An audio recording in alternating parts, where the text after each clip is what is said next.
Nunca me gustaron los pueblos demasiado silenciosos, pero tampoco soy alguien que crea fácilmente en cosas raras.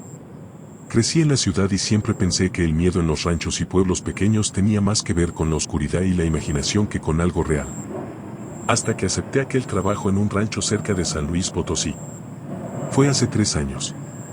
Yo tenía 28 y estaba desesperado por dinero. Un conocido de mi tío necesitaba a alguien que supervisara un pequeño rancho ganadero a las afueras de un pueblo llamado Santo Domingo, a unas 2 horas de la capital. El trabajo era sencillo: revisar corrales, asegurar que las bombas de agua funcionaran y dormir ahí 5 noches a la semana. Me pagaban en efectivo cada viernes. La primera vez que llegué era a finales de octubre. Eran las 5:40 de la tarde cuando dejé la carretera federal y tomé el camino de terracería. El sol ya estaba bajo, esa luz naranja que aplasta las sombras y hace que todo se vea más plano. El rancho estaba a unos 8 kilómetros del pueblo, aislado entre parcelas de maíz seco y mezquites torcidos. La casa principal era pequeña, de un solo piso, con techo de lámina y paredes pintadas de un amarillo deslavado. Tenía 2 cuartos, una cocina, un baño y una sala con un sillón viejo que olía a polvo y humedad. La primera noche me acosté a las 11:17 de la noche, después de cenar frijoles enlatados y tortillas que compré en el pueblo. El silencio era tan completo que podía escuchar mi propia saliva al tragar. Al principio pensé que eso era lo más difícil, el silencio. Los primeros días fueron normales. Me levantaba a las 6:30 de la mañana, revisaba el ganado, anotaba en una libreta el nivel del agua del tanque y regresaba a la casa antes de las 10, cuando el sol empezaba a pegar fuerte. Por las tardes iba al pueblo a comprar cosas en la tienda, siempre la misma rutina. Saludaba con la cabeza a la gente. Nadie era particularmente amable, pero tampoco hostil. Lo primero raro fue algo mínimo. El tercer día encontré la puerta trasera de la casa abierta. Yo estaba seguro de haberla cerrado la noche anterior. Recordaba incluso haber sentido como el picaporte se trababa. Pensé que tal vez el viento la había empujado. Esa tarde había corrido aire fuerte, de ese que levanta polvo y se mete en los ojos. La cerré bien. Revisé las ventanas. Nada parecía fuera de lugar. 2 noches después, mientras lavaba un plato en el fregadero a las 9:52 de la noche, escuché pasos afuera, sobre la grava. No eran rápidos ni torpes. Eran lentos, medidos. Me quedé quieto con las manos mojadas. Pensé en algún animal. Perros hay muchos en los ranchos. Pero el sonido no tenía el ritmo irregular de 4 patas. Eran pasos de 2. Apagué la luz de la cocina y me asomé por la cortina, apenas separándola con los dedos. No vi nada. Solo la oscuridad del patio y el poste de luz que parpadeaba a lo lejos, cerca del corral. Esperé varios minutos. El sonido no se repitió. Esa noche me costó dormir. Me desperté a las 2:13 de la mañana con la sensación de que alguien estaba parado junto a mi cama. No vi nada. La habitación estaba oscura, apenas iluminada por la luz azulada que entraba por la ventana. Sentía el corazón en la garganta, pero no había ningún ruido. Me convencí de que había sido un sueño. Los días siguientes me repetí que estaba sugestionado. Estar solo tanto tiempo puede jugar con la cabeza. Lo sabía. Siempre he sido nervioso cuando no duermo bien. La segunda semana empezó a sentirse diferente. Un martes, regresé del pueblo alrededor de las 7:05 de la tarde y noté algo extraño en la mesa de la cocina. Mi libreta estaba abierta. Yo siempre la dejaba cerrada, debajo de un plato para que no se volara con el aire. Estaba abierta exactamente en la página de lunes, donde había anotado el nivel del agua, 65%. No faltaba nada. No había marcas nuevas. Pero estaba abierta. Revisé el resto de la casa. El baño, el cuarto, la alacena. Nada movido, nada roto. Mi celular seguía donde lo había dejado cargando. Aún así, esa noche sentí algo diferente. Como si el aire dentro de la casa fuera más pesado. Comencé a asegurar todo con más cuidado. Tomaba fotos con el celular antes de salir al pueblo, la puerta cerrada, la libreta en su lugar, la estufa apagada. Quería comprobar que no era mi imaginación. El viernes de esa semana, al revisar las fotos a las 6:48 de la tarde, noté algo que me dejó frío. En la imagen de la sala, detrás del sillón, se veía una sombra que no recordaba haber visto al tomarla. No tenía forma clara. Podía ser cualquier cosa. Un efecto de luz. Una mancha en la pared. Pero no la había notado antes. Volví a la sala. Miré el mismo ángulo. La pared estaba limpia. No quise pensar demasiado en eso. Lo peor empezó con los animales. Una mañana encontré una de las vacas separada del resto, como si alguien hubiera abierto el cerco interno. El alambre estaba flojo. Yo no lo había tocado. Me acerqué para revisarlo y vi huellas en la tierra húmeda. No eran de botas de trabajo normales. Eran más pequeñas, como de zapatos urbanos. Sentí una incomodidad difícil de explicar. Alguien había estado ahí. Pensé en ladrones. En gente que entra a los ranchos a robar ganado. Pero no faltaba ninguna vaca. No había señales de que hubieran intentado llevárselas. Esa noche decidí quedarme despierto. Apagué todas las luces a las 10:30 de la noche y me senté en el sillón con la televisión apagada, solo con el brillo tenue de mi celular. A las 11:12 escuché algo. No pasos esta vez, sino un roce contra la pared exterior, como si alguien arrastrara la mano por el concreto. El sonido se movió lentamente, rodeando la casa. Sentí como el sudor me bajaba por la espalda. No me atreví a encender la luz. Solo miraba la puerta principal, esperando que la perilla se moviera. No pasó nada. El roce se detuvo frente a mi ventana. El silencio después fue peor que el sonido. No sé cuánto tiempo pasó. Tal vez 20 minutos. Tal vez una hora. En algún momento me quedé dormido en el sillón. Desperté a las 3:37 de la mañana con el celular en el suelo y la puerta principal ligeramente abierta. No forzada. Solo entreabierta. Revisé las fotos que había tomado esa noche antes de apagar las luces. En la última, la puerta estaba cerrada. No recuerdo haberme levantado. No recuerdo haber abierto. A partir de ahí empecé a sentir que me observaban incluso durante el día. Cuando caminaba hacia el corral, tenía la sensación de que alguien estaba detrás de los mezquites, siguiendo cada paso. Volteaba y no veía nada. Solo el campo vacío y el viento moviendo las ramas secas. Un miércoles, mientras estaba en la tienda del pueblo pagando unas botellas de agua, noté algo en el celular. Tenía una foto nueva en la galería. No la había tomado yo. Era la imagen del interior de la casa, desde la esquina del cuarto, enfocando mi cama mientras yo dormía. La hora de la foto era 2:14 de la mañana. Sentí náuseas. El ángulo no era el de una selfie accidental. Era como si alguien hubiera sostenido mi celular a unos 2 metros de distancia, apuntando hacia mí. Revisé si alguien había entrado a mis redes, si había alguna señal de hackeo. Nada.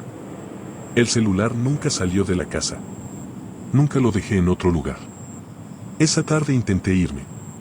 Subí a la camioneta alrededor de las 5 de la tarde. Pero cuando llegué al camino de terracería, vi algo que me hizo frenar. A unos 100 metros adelante, parado en medio del camino, había alguien. No podía distinguir el rostro. Solo una figura delgada, quieta, mirando hacia mí. Parpadeé y la figura ya no estaba. Me bajé de la camioneta para revisar. No había nadie. El campo estaba vacío, sin casas cercanas, sin árboles grandes donde alguien pudiera esconderse rápido. El polvo del camino estaba intacto. Regresé al rancho. Me convencí de que estaba agotado. Que la soledad me estaba afectando. Esa noche no dormí. Me quedé sentado en la cama con la luz encendida hasta que amaneció. A las 6:02 de la mañana, cuando el cielo empezaba a aclarar, escuché algo dentro de la casa. No afuera. Dentro. Un crujido en el pasillo, como cuando alguien pisa una tabla vieja. Sentí que algo se rompía dentro de mí. No era miedo repentino. Era la certeza de que no estaba solo. Tomé el celular con las manos temblando y encendí la cámara en modo video. Salí del cuarto lentamente. La sala estaba vacía. La cocina también. El baño, vacío. Todo en orden. Pero la ventana del cuarto estaba abierta. Yo la había cerrado con seguro. Siempre la cerraba. Me acerqué y vi marcas en el marco, como si alguien hubiera forzado ligeramente la madera. No era algo exagerado. Eran pequeños rasguños. Ese mismo día llamé al dueño del rancho. Le dije que necesitaba irme antes de lo acordado. No le di muchos detalles. Solo le hablé de inseguridad y de que alguien había entrado. No pareció sorprendido. Dijo que en esa zona a veces la gente se metía, que era normal, que no pasaba nada si no había robos. Colgué con una sensación extraña. Como si supiera más de lo que decía. Me fui el viernes, exactamente a las 4:26 de la tarde. Antes de irme, revisé cada rincón de la casa. Dejé las llaves sobre la mesa y cerré la puerta principal. Cuando ya estaba en la carretera, a unos 15 minutos del rancho, vibró mi celular. Era una notificación de galería. Se había agregado una foto nueva. La abrí con las manos heladas. Era la imagen de la casa desde afuera, tomada desde unos metros detrás de mí. Se veía mi espalda, de pie frente a la puerta, segundos antes de subir a la camioneta. La hora coincidía con el momento en que me fui. Nunca regresé. Cambié de número semanas después. Pero durante meses, a veces de madrugada, encontraba fotos nuevas en la galería. Siempre del interior de la casa. Del sillón vacío. De la cama tendida. De la cocina oscura. La última fue hace 8 meses. Era una imagen del cuarto, con la ventana abierta. Desde entonces no he recibido más. A veces pienso que todo fue una especie de episodio nervioso, que mi mente completó huecos que no entendía. Pero todavía reviso mi galería cada noche antes de dormir. Y todavía, cuando me despierto a las 2:13 de la mañana, siento esa misma presión en el pecho, como si alguien estuviera parado junto a mi cama, observándome en silencio. Todavía me sudan las manos cuando paso por una carretera de un solo carril o cuando el olor a tierra mojada se mezcla con el aroma de la leña quemada. Han pasado casi 2 años desde que regresé de ese rancho en los límites de Zacatecas y Jalisco, pero mi mente se quedó atrapada en ese zaguán de piedra, esperando un sonido que nunca llegó. Fui allá por una razón pragmática y aburrida. Mi abuelo había muerto y yo era el único con tiempo libre para inventariar lo que quedaba en la vieja propiedad familiar antes de ponerla en venta. Se suponía que sería una estancia de 10 días, un trámite de papeles, llaves y polvo. Terminé huyendo en plena madrugada, dejando atrás mis maletas, mi ropa y una parte de mi cordura que no creo recuperar. Llegué a La Esperanza un martes a las 4 de la tarde. El calor era ese tipo de bochorno seco que te aprieta las sienes, un peso invisible que parece detener el tiempo. El pueblo más cercano estaba a 40 minutos por una brecha de terracería donde la señal de mi celular empezó a parpadear hasta morir por completo. Recuerdo que lo último que vi en la pantalla antes de que el símbolo de sin servicio se instalara definitivamente fue un mensaje de mi madre pidiéndome que le avisara al llegar. No pude contestar. Guardé el aparato en el bolsillo del pantalón, sintiendo el metal caliente contra mi muslo, y bajé del coche. La casa era una construcción de adobe y piedra, con techos de teja que se hundían ligeramente en el centro como si la estructura estuviera cansada de cargar con su propio peso. Al abrir la puerta principal, el olor me golpeó de inmediato. No era solo humedad, era algo más denso, algo mineral, como si las paredes hubieran absorbido el sudor de las generaciones que vivieron allí. No había luz eléctrica, solo un generador viejo que no me atrevía a encender esa primera tarde, así que me conformé con unas lámparas de aceite que encontré en la cocina. Esa primera noche fue cuando empezaron las sutilezas. Me acomodé en la que había sido la recámara de mi abuelo, una habitación con una cama de hierro chirriante y una ventana que daba directamente hacia los corrales vacíos. A las 2:14 de la mañana, según mi reloj de pulsera, escuché un silbido. No era el viento pasando por las rendijas, sino un silbido humano, corto y rítmico, que venía desde el patio central.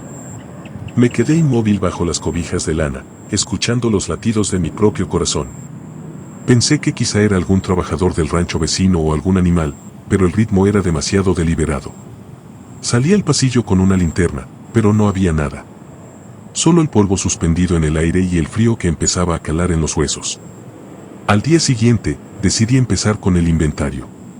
Encontré cosas normales, herramientas oxidadas, sillas de montar cuarteadas por el sol, cajas con documentos de los años 70. Pero en el fondo de un baúl en la estancia, encontré una serie de platos de barro colocados boca abajo en un círculo perfecto. Al levantarlos, vi que debajo de cada uno había un mechón de pelo humano atado con un hilo rojo. Sentí una náusea repentina.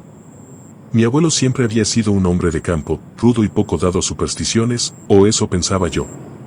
Limpié el lugar y tiré los mechones a la basura, tratando de convencerme de que aquello era algún remedio viejo para las polillas o alguna costumbre rural sin importancia.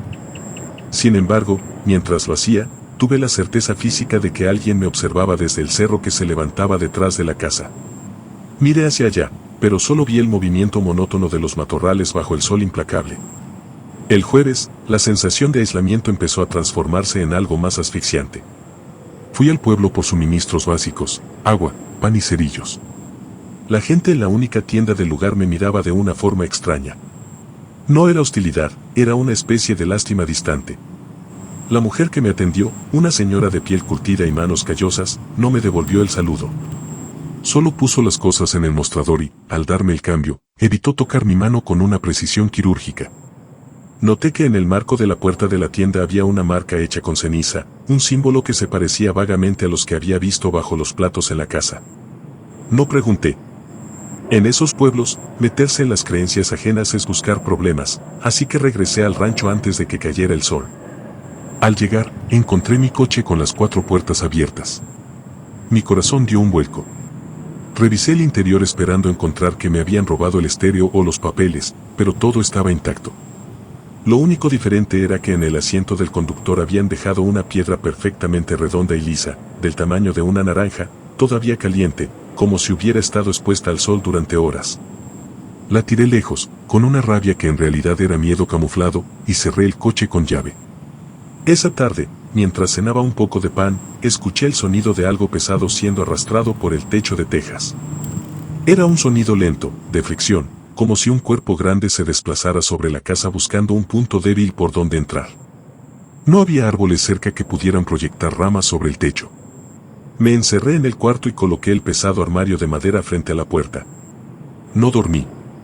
Me pasé la noche mirando la luz de la lámpara de aceite parpadear, convencido de que si la llama se apagaba, lo que sea que estuviera arriba bajaría.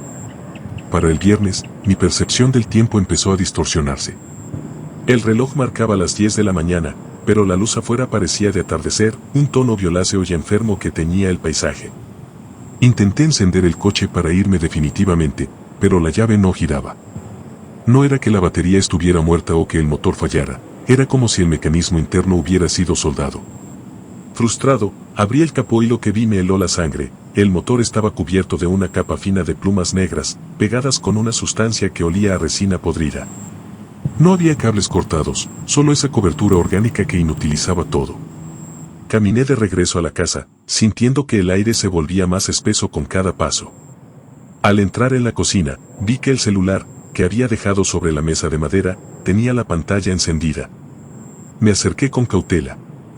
Tenía 3 llamadas perdidas de un número que no reconocía, un número de apenas 4 dígitos que no debería existir. Al tomarlo, vi que había llegado un mensaje de texto. No tenía remitente, solo una serie de coordenadas que, al recordarlas ahora, me doy cuenta de que apuntaban al lugar exacto donde yo estaba parado. Pero lo más perturbador fue la foto que acompañaba el mensaje.